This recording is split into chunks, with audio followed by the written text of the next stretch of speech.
Hello, everyone. Welcome to Nails and Beauty Talk. I am your host, Asia the Bird. To have a very special guest with me today, she is the founder and creator of Edo Beauty in Japan.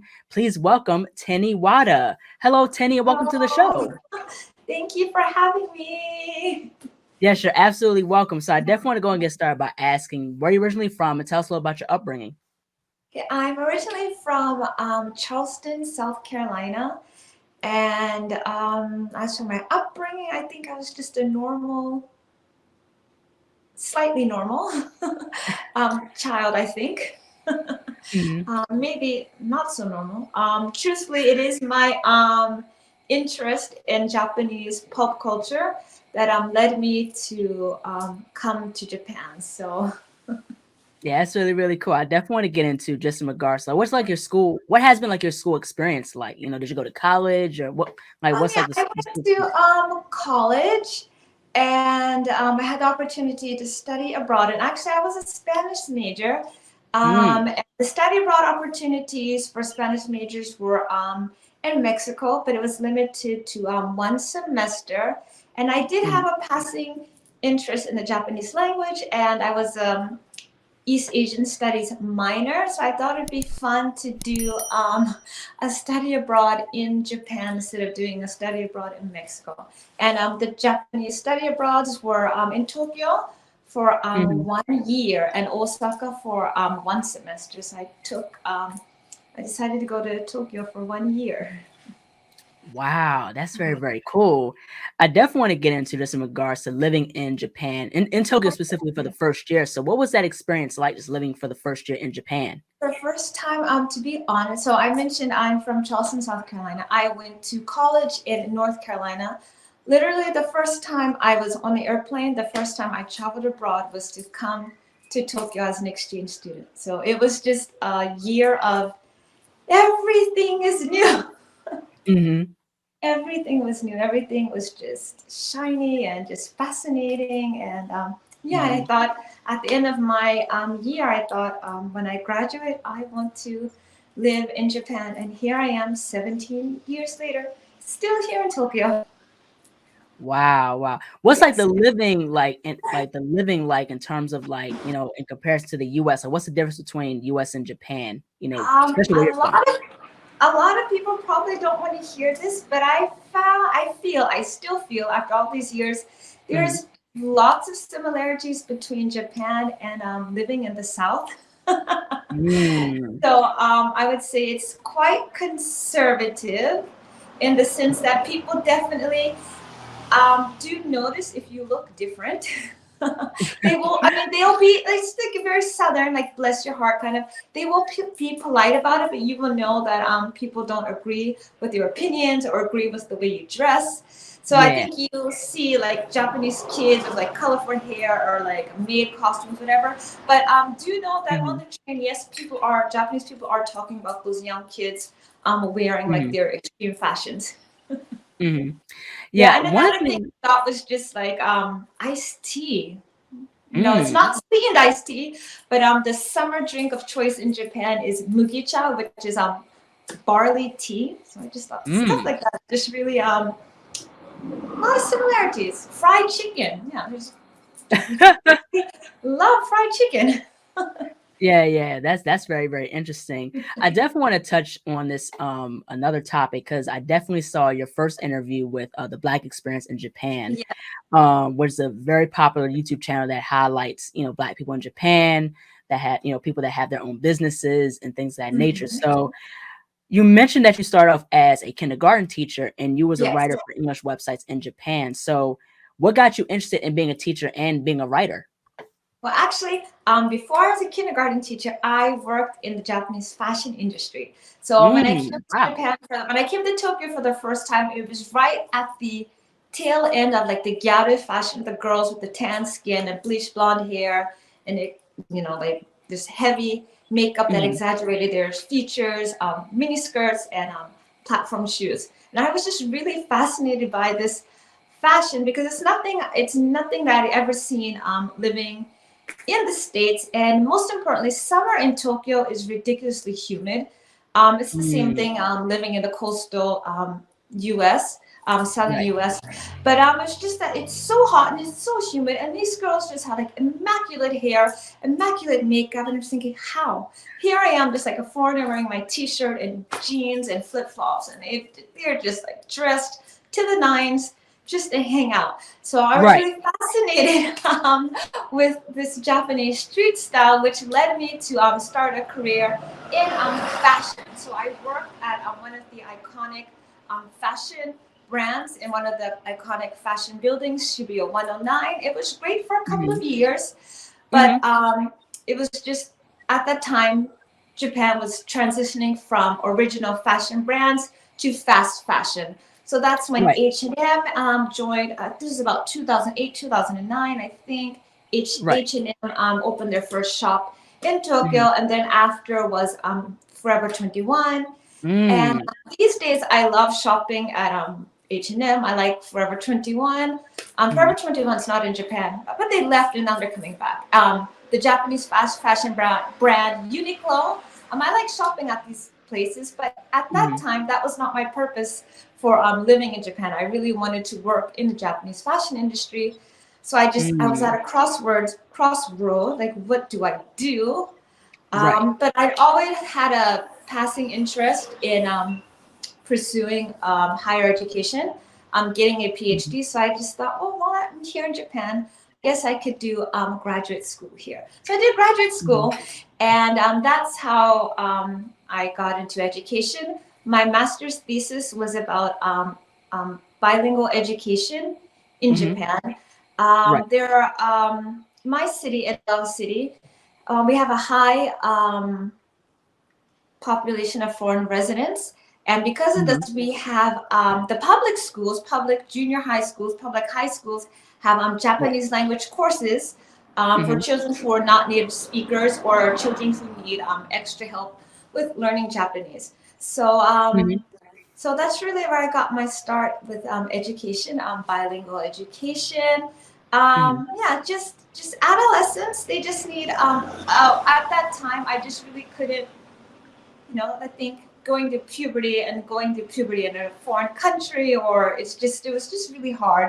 And it was just really Right. hard for me that I couldn't really give these kids the extra support that I needed because I was also going through things in my life.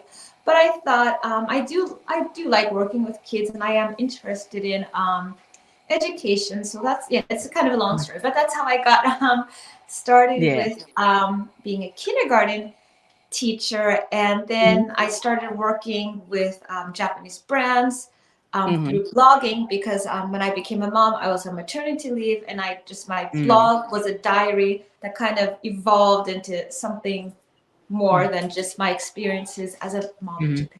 Sorry for the long explanation. No. It's been 17 years, so it's kind of hard to compress Right. all of Right.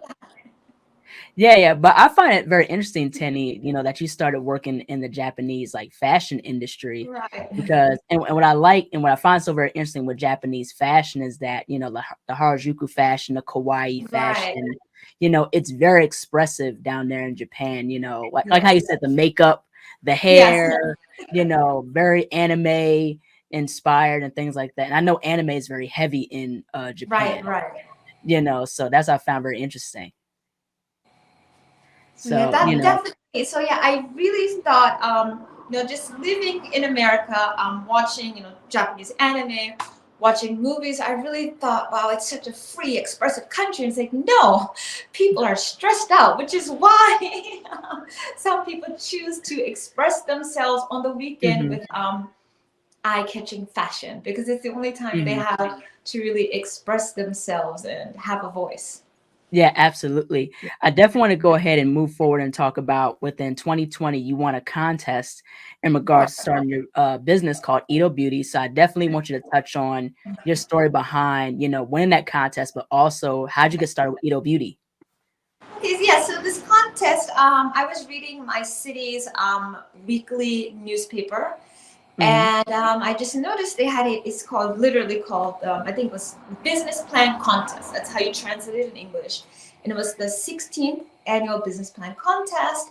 Hmm. And it's just anyone was welcome to submit a business plan, and a Hmm. panel of judges would look at the feasibility of this the business plan, and you'd get a cash prize. But they were like, this cash prize had a lot of strings attached to it that I didn't know. But anyway, I just thought it was really interesting Right. to do this to enter this business plan contest. So as I mentioned, I have a blog, the Wagamama Diaries, and it started out as just a diary of my Right. experiences being a first-time mom in Japan. And as I got the hang of how to utilize SEO and get to increase my blog readership, I started doing more things about just not just about being a mom, just products that I use, like the makeup products that I Right. use, skincare products that I use, things that I buy for my baby in Japan. And these skincare products, my blog posts about skincare products got really popular. So I would get requests from Japanese companies to promote their products on Instagram or to write a blog post reviewing their products. I get also requests for English language websites in Japan to, as a freelance writer, to write about Japanese beauty products, Japanese makeup products. And so I had this background, and I thought, well, why don't I start a beauty brand? Because I need something to make my idea for this business plan contest stand out. And I was just thinking, okay, there's this beauty industry is worth billions of dollars. Right. What could I do to make my product, this fictional product, stand out? What could I do to get the attention of judges? So I'm thinking, okay, green beauty, natural skincare, that's the thing, in the West. And a lot Right. of Japanese companies were, at the time, 2020, Japanese companies were starting to test the waters, dip their toes in the water of natural skincare. So I just kind of took it a step further with superfood skincare. And it just so happens that Edogawa City, which is a city in the eastern part of Tokyo, is really famous for komatsuna. And komatsuna is this, it looks like spinach. If you're not really careful, you may mistake it for spinach. But it's actually, it has a milder taste. It's much milder than spinach, and it's really versatile. You can, like spinach, you just think of like salads and smoothies and kind of that's it. But komatsuna, you can use it in Western dishes and Japanese dishes, and you can use it in sweets as well. So I thought, this is a Japanese superfood. It's native to our city. What if this fictional skincare brand used komatsuna? So that's how it started. Wow, that's very, very interesting. Because the Matsuna, it looks like bok choy in a way. Ah, yes, it does. It does. It kind of reminds me of bok choy a little bit, and bok choy is pretty good. Right. I love bok choy. It's pretty good. But I definitely want to, switch gears and talk about the products you Sure. sell in Edo Beauty. So what are some of the products that you sell within your business? Okay, so the first product is our signature Green Radiance Clay Mask. And it's 100% natural. It only uses 3 ingredients: French green clay, matcha, and komatsuna powder. So it's a mask. It comes in powdered form, and you activate it by mixing it with water. You can apply it to your entire face, or you can just do, the problem areas. And it's an exfoliating clay mask, so it's something that you don't use every day. Depending on your skin type, you use it once or twice a week. If you have oily skin like me, you can definitely get away with using it twice a week. So that's the first product. The next product is a tenugui towel. And a tenugui is a towel that's been used in Japanese bathing culture for centuries. It's a thin cloth, and it's made out of cotton, and it's super absorbent. And the edges aren't hemmed, which means that it dries faster, because you don't want towels, thick towels. Really, if you leave them out to air dry, you'll get like that weird, moldy, weird smell. But tenugui towels, Right. they're thin. The edges aren't hemmed, so you can hand wash them and hang them out to dry, and they're good to go. And our products are made here in Edogawa City. The Teni Wada towels are made, handmade, hand printed. Okay, they're hand printed in our city. So our tagline, "Green Beauty from Edogawa, Japan." Everything is literally made here in Edogawa City, Tokyo. Now, do you ship domestically or do you ship Oh, internationally? we do international shipping as well. Yes. Yeah, that's really amazing. I definitely want to touch on, was there any setbacks or any obstacles that you had to face while developing your business? Oh my goodness. The setbacks I have encountered have really strengthened my loyalty to Japanese beauty brands, and I will tell you why. The Mhm, Japanese cosmetics industry is extremely regulated. And anyone mhm, who's lived in Japan will tell you, anything, if you're moving, you will need to fill out you'll have to go to your city hall, fill out a piece of paper, hey, I'm leaving. Then you have to go to the city that you're moving to, hey, you have to submit another sheet of paper, hey, I'm now resident mm, of your city. So everything requires paperwork, basically. And anything dealing with cosmetics requires a lot of paperwork. The biggest thing is that when you look at a label of any skincare product, mhm, any makeup, every single ingredient must be registered with the international. It must have like an IN. It's called INCI, INCI. mhm, INCI. It must have an official INCI label. For example, water. If you look on the label, it will not say water. It will say aqua. So every skincare product has to have an official INCI name. Plus, it must mhm, have an official Japanese translation. And mhm, so using komatsuna as a skincare ingredient, I had to first register komatsuna as a skincare ingredient. And it's never been used as a skincare ingredient.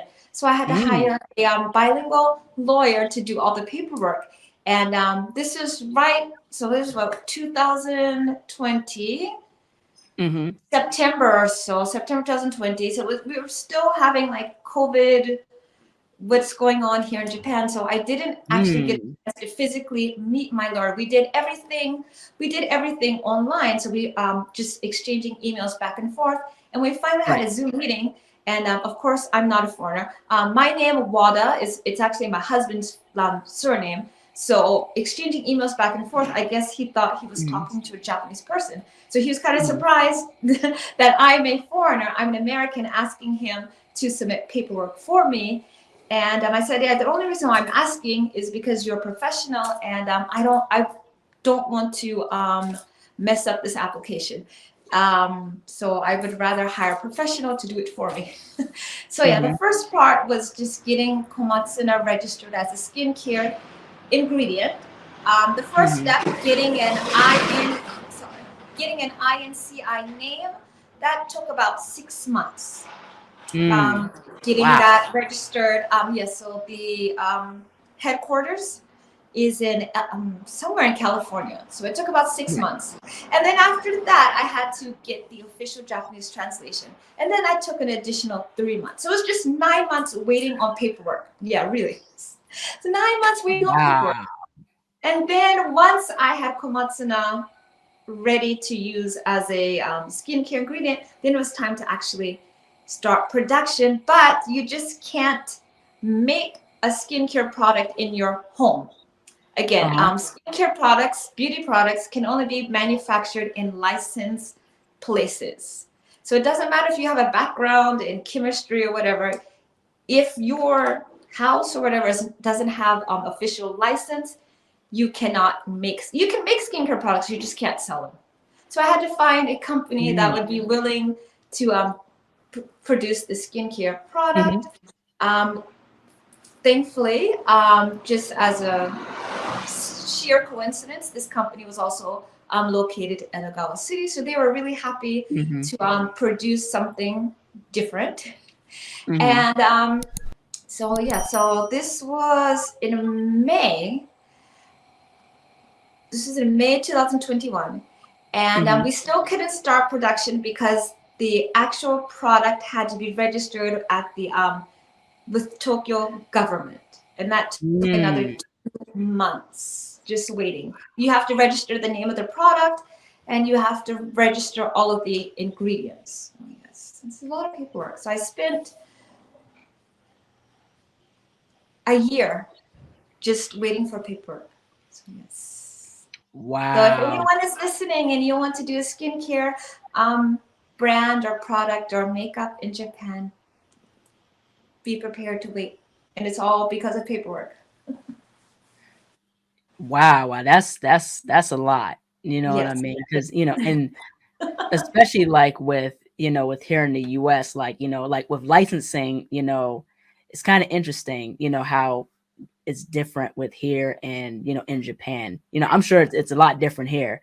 Right. Definitely. But, especially like, cause I was gonna say, like, I'm a licensed cosmetologist and you have to acquire a certain amount of hours, and of course Right. there's regulations with salon ownership here, as well as, in terms of products and manufacturing and things like that. Mhm. So, but I definitely want to get into in terms of like insurance. So what's like insurance like in Japan, just regards to like beauty brand ownership and things like that, Okay. possibly. In short, so the great thing about the process of the complicated process is that the factory that makes the skincare product, they are basically um, they are responsible for everything. So Mm-hmm. when I had to get my Green Radiance clay mask registered at the Tokyo prefecture office, they did the paperwork for me. So Mm-hmm. basically, it's my brand, it's my product, it's my original formula, but they are manufacturing it and selling it to me. So it's like I'm a distributor of my own products, if that makes Mm-hmm. sense. Mm-hmm. Right. Yeah, it's very, very interesting. Yes. I definitely want to get into just in regards to like how would you describe the beauty industry in Japan? Like, have you ever had difficulty finding like makeup or skincare products that would, help your skin tone in Japan, possibly? Right. The beauty industry in Japan. It's one thing I really like about Japanese skincare, and I do talk about this on my blog, is that there are a lot of you'll find a lot of products that use centuries old ingredients, stuff that they've been Hmm. using since the time of the geisha and samurai. And I'm Right. talking about camellia oil, sake, like sake, Right. rice Hmm. bran, matcha, red beans, just stuff that they've in gold, things that they've been using for centuries. They still use to this day. The Right. biggest difference is that you've got companies like Shiseido, one of the Hmm. largest beauties, I think it's the third largest beauty company in the world. They've got Right. an extensive R&D department. So you've got, rice that has brightening properties, and they just throw in millions and millions and millions and millions of dollars worth of research to extract all the really good stuff. They research why is why is rice such an amazing skincare ingredient? Why is camellia oil such an amazing skincare ingredient? And then they refine it, and then it's just Right. yeah. What is old is new again. Basically, that's the Japanese Hmm. approach to skincare. I definitely want to go ahead and Right. talk about, the westernization of beauty. So I seen, two documentaries, one in pertain to Japan and in Korea, where it talked about double eyelid surgery. And with because of westernized standards of beauty, it has impacted the entire world. So I definitely want to get into, there's also been different things that have been pushed because of the media and pop culture, and westernization, like breast implants, Brazilian butt lifts, Mhm. skin lightening and things like that. So within the era of social media, people are now breaking the standards of European beauty. I definitely want to ask your perspective in regards to beauty standards in Japan versus in the US. And was there any moments while you were in Japan that you were, discriminated? It's quite interesting because it's a G7 nation, but it's Asian nation, and it's active on the world stage. And we all know Japanese pop culture is pretty much known all over the world. But at the same time, Japan is really insular. It's an island country, but it's a very insular country with a very insular mindset. So while Hmm. Japanese people are exposed to Western media, Western beauty standards, it's they have their own beauty standards, and it's basically Hmm. whereas where. where I see Japanese or Western makeup styles is Mhm. to look sexy, Right. older. Mhm. Japanese approach to beauty is all about youthfulness. That doesn't mean, you want to forever look like a high school girl and walk around in Right. uniform. It just means that you want to make your skin, and you want to have a very natural, um, just a very natural, useful approach to your Mhm. makeup. Yeah. Um, as in terms of beauty standards and cosmetic surgery, eyelid surgery seems to be the biggest thing. And yes, I do see the Mhm. advertisements on the train. And it Right. seems to be very affordable. I mean, it Mhm. seems to be very affordable, but eventually they're going to run out of customers. So it's so I wonder what is the purpose of Mhm. having these really cheap eyelid surgery things.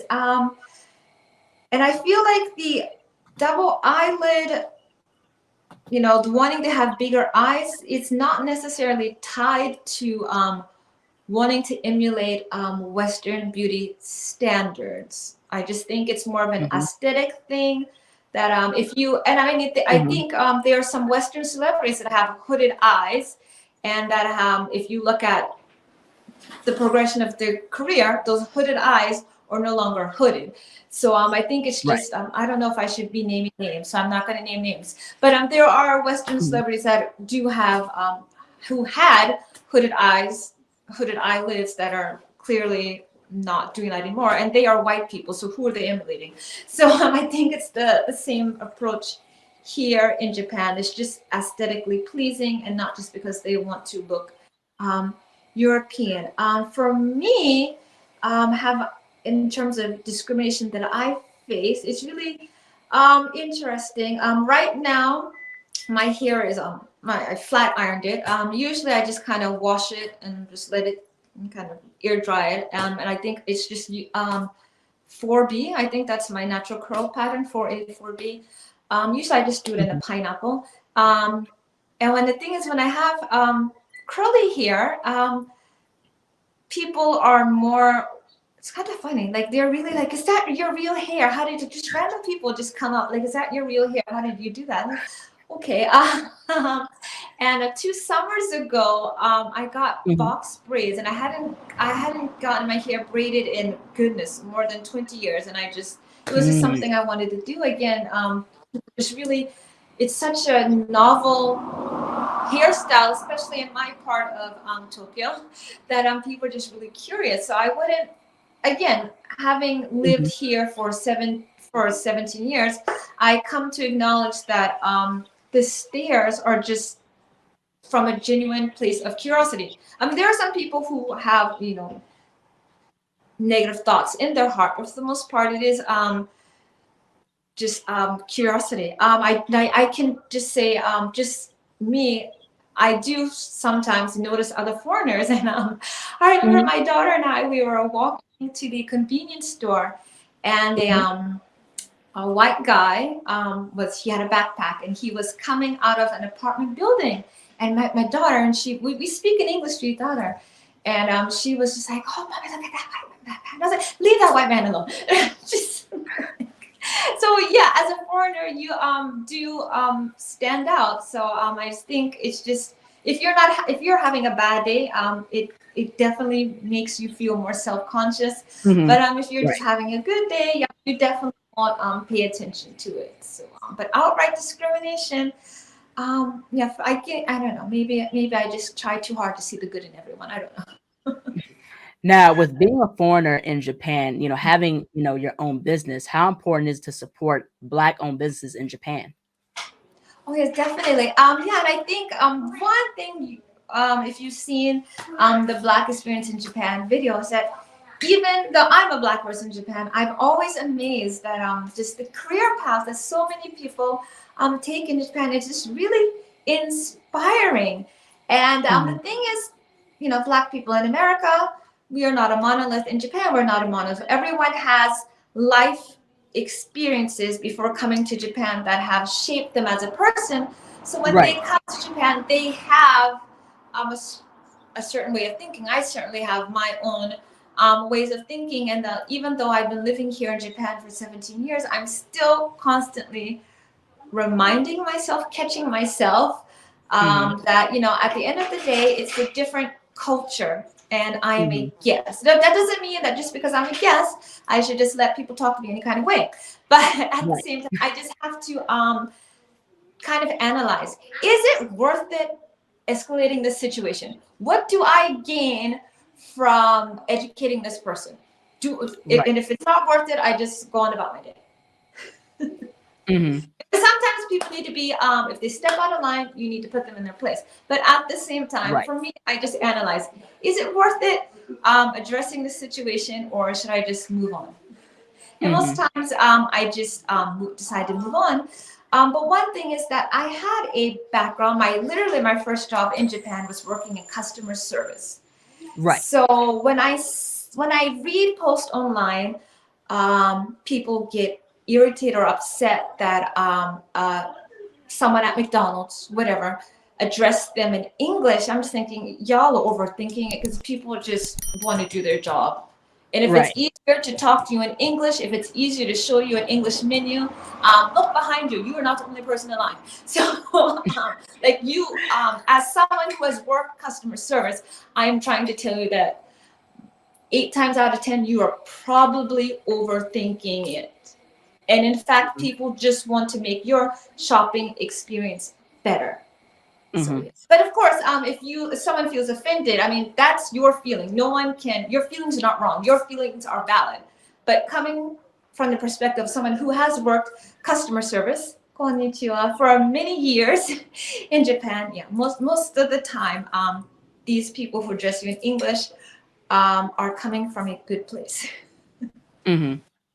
I definitely want to push forward and talk about skincare regimen. So, how can you Yes. describe your skincare regimen, and what are some products you use for your skin? Oh yes. So yeah, my skincare approach. I'm almost 40, so my skincare approach has changed drastically since I first came to Japan in my 20s. And actually, I didn't have a skincare regimen. I was doing all the wrong stuff. Makeup remover wipes.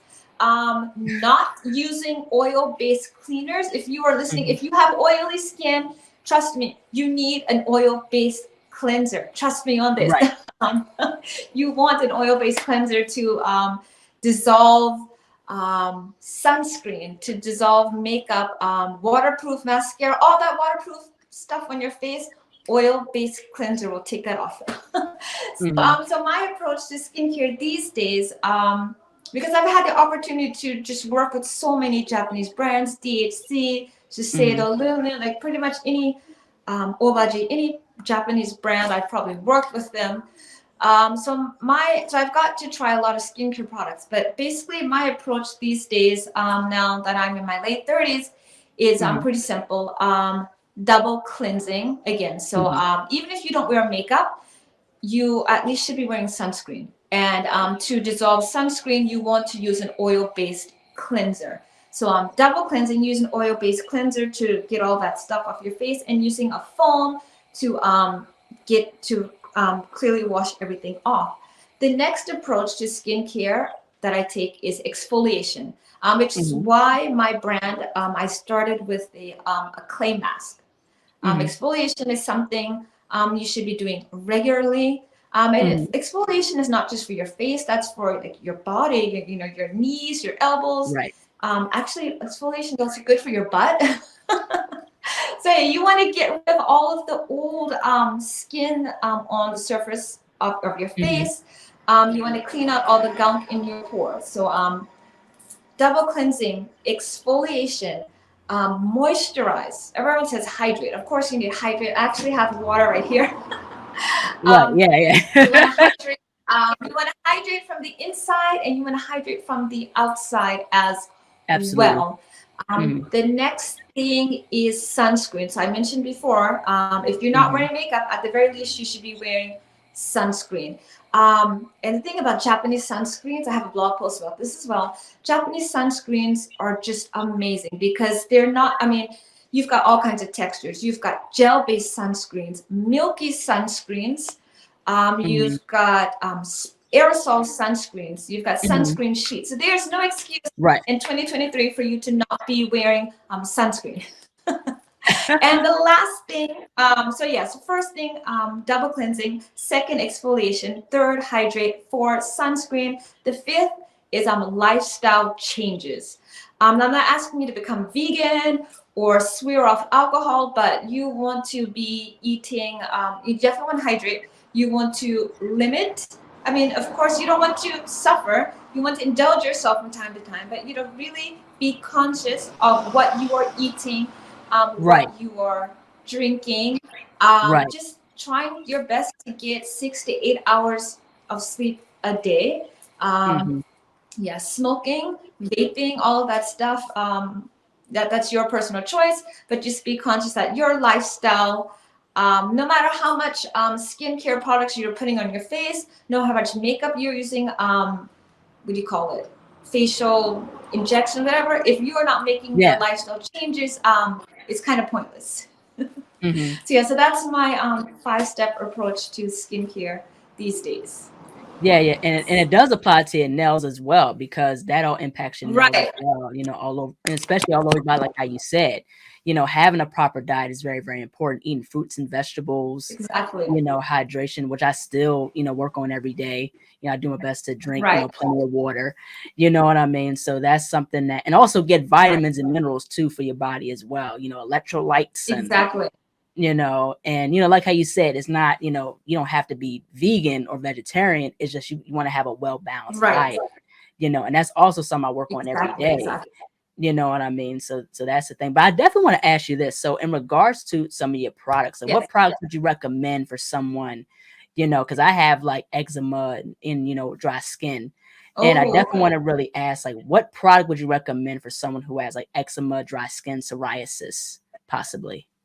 well, this is actually a really good question because my daughter has eczema, and it's something that I've been dealing with since she was 6 months old. So she's 6 years and 4 months, 3 months Mhm. old right now. So pretty much all of her life, we've been going to the dermatologist at least once a month. Mhm. And in the beginning, she used a lot of steroids, topical steroids, oral steroids. So Mhm. definitely, if you have Yes, steroids. skincare issues, one of the first things you can do is go to a dermatologist. That's obviously if it's within your budget, please definitely get a professional to look at your skin. The next thing you can do, of course, is just moisturize because you really want to keep the skin moisturized, keep the maintain the moisture balance in your skin. So with that said, two Japanese brands that I really recommend that I have been using on my daughter since she Mhm. was literally 6 months old. There's one brand, Curel, Mhm. and it's a total skincare. You've got the face wash, body wash, sunscreen, lotion, Mhm. body lotions, all of that, and it's formulated for sensitive skin. People have eczema, people have psoriasis. Um, Another brand that I recommend is Minon. I had to look it up on my blog. It's called Minon. Okay. It comes in a pink bottle, and it just looks like the most nondescript brand, but it's really hydrating. And what Minon does is that it's made with amino acids, and amino acids repair damage in the skin. So that's why I recommend Mhm. Curel or Minon if you have sensitive skin or eczema Mhm. or psoriasis or any skin issues. And I apologize for taking time. I don't know what happened. No, it's all good. It's all cool. Yeah, I'll edit it out, so there's nothing to worry about. I'm sorry. Uh, but I definitely wanted to really ask, so what about like products within like Edo Beauty? Is there any specific product you would recommend from your brand in regards to dry skin, It is a eczema? good question, my friend. Definitely, I recommend our Green Radiance Clay Mask simply Mhm. because it is a natural exfoliating product. There are lots of clay masks. There are powder clay masks. There are Hmm.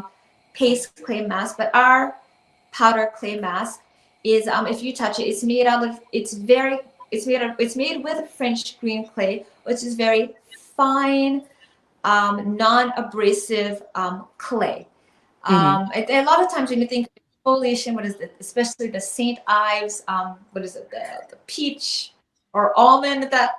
How they still how they still sell that after all of these years, I have no idea. It's the most abrasive thing you can put on your skin, especially your face. It's definitely not like that. It's a very fine powdery mask. You activate it with water, and you can just leave it on your face as is, or you can use it to rub into your skin, to rub into your elbows. Hmm. You can even use it, on your temples and that area around the jawline, and then Hmm. gently wash off again. So as I mentioned in my personal skincare regimen, I keep it really simple these days. Again, Hmm. double cleansing, exfoliation, hydration, sunscreen, and lifestyle, just healthy lifestyle habits. Exfoliation. Your skin has a natural turnover cycle. Turnover is the word that you use, that when the old skin cells are replaced with new skin cells, and as you get older, that cycle slows down. So we have this idea of the baby skin, the soft baby skin. The reason why babies have this super soft skin is their skin turnover cycle is ridiculously fast. It's like 12 days. For Mm. an adult in their 20s, it's 28 days. And then when you get into your 30s and 40s, it slows down to like 35 to 40, 45 days. So your natural skin cell turnover cycle slows down as you age, which means that the old skin cells are left on the surface, which is why if you're not doing regular exfoliation and you just try to cover up problem areas on your skin with makeup, you're just making it worse. So you definitely Hmm. want to exfoliate. You want to make sure that the surface of your skin is as smooth as possible, the pores are as clean as possible, because that lets your skincare products get into the pores, and they can do the skincare products can work better for you, and your Right. makeup application will be much smoother. And again, exfoliation also helps prevent acne, blackheads, whiteheads, because when your pores are congested, all of that stuff gets in there, and then it turns into a blackhead, it turns into a whitehead, or you get Right. breakouts. So definitely, Hmm. Green Radiance clay mask. It's only made with 3 ingredients. It's all natural. It's in powder form, which means that as long as you reseal the bag properly, or if you can put it in a different container, like an airtight tin. As long as it's in an airtight container, you can use this product for a long time. Whereas clay masks, which are in paste form, once it's open, it's been exposed to air. You want to use that as you want to use it all as soon as possible, ideally within 1 to 2 months. And a lot of Hmm. people are like, "Oh, but I spent so much money on it. I don't want to throw it away." But actually, you should be throwing out any skincare product that has a liquid in it, because it will eventually um, lose its potency, and it could potentially damage your skin. Hmm. Now, where do you see Edo Beauty in 10 years? 10 years, I do have a plan, and it's really fun to fantasize about this plan. My city, Edogawa City, is actually, we have a twin city relationship with Honolulu in Hawaii. And it's Mm. my dream to open a shop in Honolulu. Not just opening a shop, but like if you sometimes you like Hawaii is known for its coffee, so they have coffee farms, and then you go and you get like freshly ground coffee. I want to do that both Komatsuna. So there's like a Komatsuna Ooh. farm and the back, and we take like freshly grown Komatsuna, and we prepare it, and like all of the foods in Edogawa City that are made with Komatsuna. I want those shops, because the Edo Beauty Lab is not just me. I want, because the manufacturer um, is a local company. The Mhm. company that makes my towels is a local company. So I want to keep, paying it forward. All of these Right. local companies that use that make komatsuna, that use komatsuna as a food ingredient, I want them to, I want their products sold in this Edo Beauty Hawaiian cafe. And I want just not just selling food, not just selling skincare products, but I want like on-site facial, like, the spa experience and Right. Hawaii. So I guess you need to do yoga. Like I just want it to be a total lifestyle experience in Hawaii. Yeah, that'd be also cool if you did it like here in the And it'd States. be You really know? fun, especially in Japan for kindergarten kids. One of their yearly field trips is they go pick sweet potatoes, and then it just helps kids learn where the food comes from and to be grateful for the hard work that farmers do.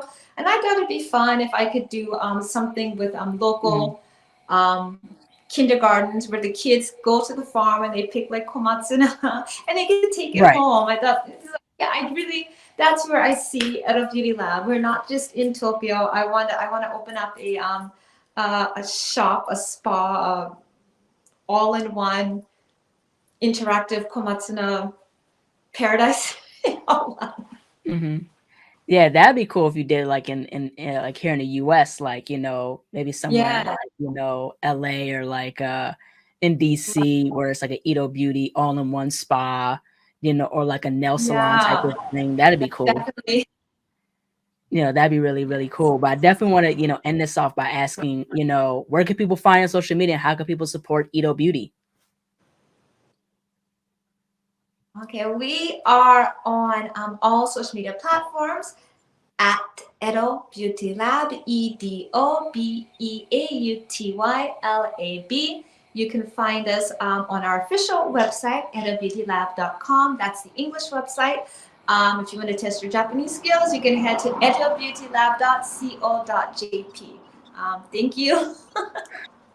Yes, you're absolutely welcome. Well, thank you so much, Tenny, for jumping onto the show. I love what you're doing. I found out about you from the Black Thank you. experience in Japan, seeing your interview. Thank You talked about you. the contest and things like that. So, I find what you're doing to be really, really cool with the, Matsuna and your products. And I would love to support, and things like that. So thank you so much. I had a very wonderful conversation. Thank you for your time, and thank you for listening to me ramble. It's difficult to condense 17 years into one sentence. So also thank you for listening, and good luck with editing. Hello, everyone. Thank you all so much for watching. Please like, comment, share, and subscribe to the channel. Be sure to click the bell for notifications. Also follow me on Instagram, TikTok, and Twitter. Be sure to check out my website, ASIATHABIRD.com, and be on the lookout for more interviews to come very soon. Take care, stay healthy, and stay beautiful. Bye-bye.